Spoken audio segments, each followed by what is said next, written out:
isang very intriguing na question ang na-receive ko po sa email, no? Meron po tayong brother na nagtatanong, shout out to you, Brother June, no? Ng Marikina.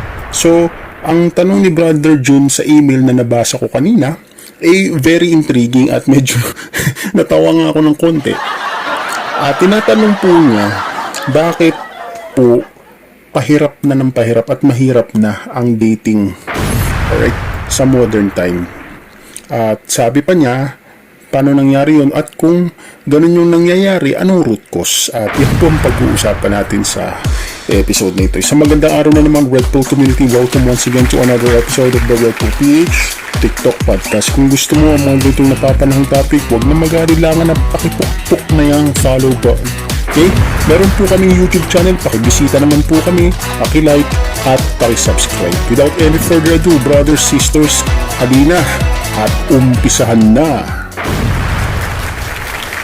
Ako naman ay nagtataka, no? Kasi sa dami naman ng nagsulputang mga YouTubers na dating gurus and pick-up artists and even mga Red Pill channel na nagtuturo ng mga dating mga seduction.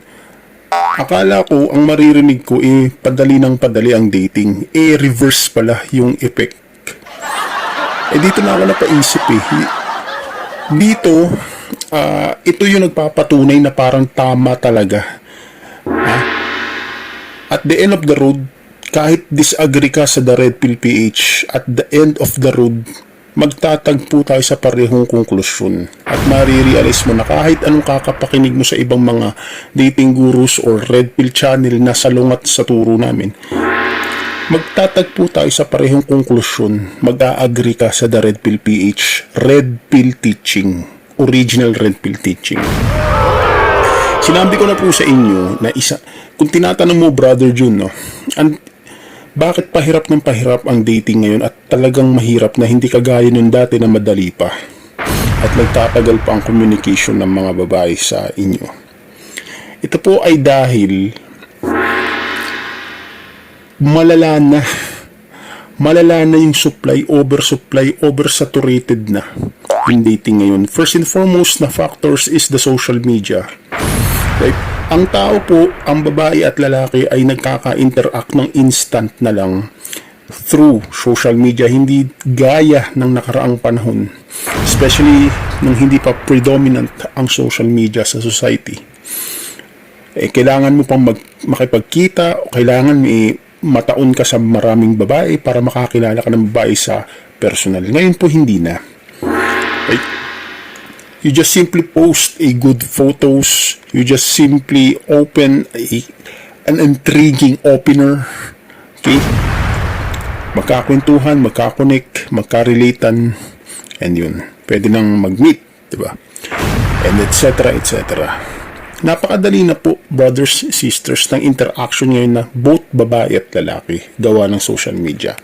Pero ang isa sa mga significant thing dito, which is another root cause, is that overpopulated na, oversupply na po yung mga lalaki na nag-aaral ng dating games ng seduction na kung saan imbis po na mag-focus sila sa sarili nila, ang mga ito ang pinag-aaralan nila. So, nag-i-end up sila sa pag-i-spend ng time at dedication para magkaroon ng babae, mapansin ng babae, ma-impress ang babae.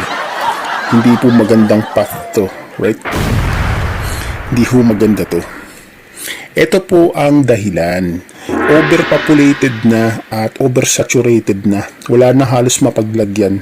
Yung mga lalaki na nag-aaral ng dating gurus and pick-up artists at ibang mga red pill na nakatutok lang sa babae. So, ang nangyayari nito, gas-gas na sa tenga ng mga babae. Lahat ng mga pare-parehong games, mga sinasabi nila, mga methods daw nila, push in pull, puta, radio silence, di ba? Be mysterious, and blah blah blah, etc. Pamilyar na po ang mga babae dyan. Hindi na po sila dyan basta-basta nagre-respond. Right? To be honest nga, naiinis na rin sila kasi nga ang dami ng mga parang uhog ng mga lalaki na nagsusulput-sulputan sa kanila araw-araw. So in other words, dating is already a saturated world. Right? Oversaturated na po ang dating. Wherein, wala nang thrill. Wala nang excitement yan sa paningin ng babae dahil nga, desperation na ang nakikita nila sa lahat ng mga lalaki. Hindi na nila kayo nire-respeto. Right? Kaya ginaganyan na lang kayo. Basta-basta na lang kayong sinisinsun, ginughost pagkatapos makipag-usap sa inyo. Bakit? Kasi nga, wala na rin silang admiration sa inyo at respect dahil nga napakadali ninyong makuha. Dahil napakadaling makuha ng atensyon ninyo, napakadesperado ninyo. Sa paningin po ng babae, hindi po ka-respeto yan dahil ang message na pinaparating mo niyan, wala kang set na goal, wala kang priority sa buhay mo. Hindi ko sinasabi na ganyan kayo, pero sa paningin ng babae at sa view ng babae, ganyan po yan, brothers. At yan po ang isa sa mga root cause kung bakit po humirap na ang dating ngayon. Hindi kagaya noon. Kaya mapapansin po ninyo ilang palitan lang ng chat, wala na, ginost ka na ng babae. Right? Bakit po nangyayari ito? It's just because po, ang babae, nagkakaroon na po sila ng impression na hindi na sila mauubusan araw-araw ng mga supply na lalaking simp at dediskarte chat-chat sa kanila. Kaya po, madali na po silang mag-walk away at mag-sinson sa inyo kasi nga, hindi po kayo kawalan. Minuto, segundo may bagong nag-chat-chat sa kanila. Right? Lalo pa kapag below average ang itsura ninyo. Isa rin yan sa mga factors. Alright? Ang dating po sa panahon na ito ay isang parusa na para sa lalaki. Isa siyang rewarding experience noon, siguro mga 20 years ago, yan. Right? Pero po, ang dating at mate searching ngayon ay isa ng parusa, right, sa lalaki. At isang ego boosting naman pagdating sa babae. Ganun na po ang labanan ngayon. Alright?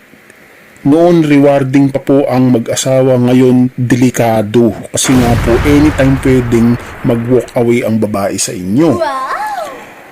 Kapag, I don't know if talagang ini-impose nila yung divorce, right? Pero pag yun talaga, prinapractice na sa society sa Pilipinas, patay ka. Right?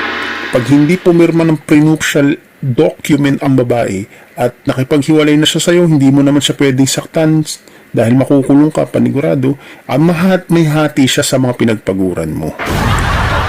Ang inspiration na lang na nagtutulak sa lalaki kasi para mag-asawa, mag-jowa, mga ganyan, yung mga romantic movies at love songs, yan nga ba sinasabi ko po sa inyo? Kasi paraan po yan ng society para malunod yung utak ng mga lalaki para mag-invest, magbigay at magsilbi sa mga lalaki. Paulit-ulit ko na po sinasabi ko po sa inyo, di ba? Yung iba nag-unsubscribe pa sa amin. Tapos, ang gagawin nila, babalik ngayon sila dito. Manunood sila ng mga ibang red pill channel, mga dating gurus, hindi naman tumatalab yung mga pinagtututuro ng mga influencer doon, hanggang sa na-realize nila, nagising sila, nag-click sa isip nila, naalala nila yung turo ko. O ayan, makikipagplastikan ngayon sila, babalik-balik sila ito. Diba? Nakakatawa, diba? Nakakatawa. I will let you experience it. Ayoko magsalita, sige. Gawin ninyo ang tinuturo ng ibang channel, ng mga dating gurus, pick-up artists. Tingnan